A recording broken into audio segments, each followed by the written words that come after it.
నంద్యాల జిల్లా డోన్లో ప్రభుత్వ వైద్యుల ఆధ్వర్యంలో ప్రైవేటు వైద్యులు, ఆర్ఎంపీ విద్యార్థి, మహిళా ప్రజా సంఘాలు ఆందోళనకు దిగారు. స్వామి వివేకానంద విగ్రహం దగ్గర నుంచి ఆర్టీఓ కార్యాలయం వరకు నిరసన ర్యాలీ చేపట్టారు.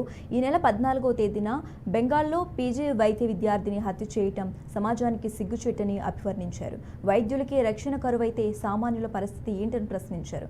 నిందితులను పట్టుకోవటంలో బెంగాల్ ప్రభుత్వం విఫలమైందన్నారు. వెంటనే నిందితులను అదుపులోనికి తీసుకుని ఉరి తీయాలని డిమాండ్ చేశారు.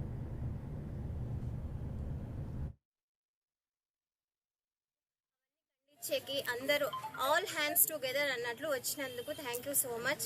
అండ్ ఇప్పుడున్న సమాజంలో పిల్లలకి చదివించాలన్నా కానీ భయపడేలాగా ఇప్పుడున్న జరుగుతున్న సిచ్యువేషన్స్కి భయంగా ఉంది. బయటికి రావాలన్నా కానీ భయంగా ఉంది.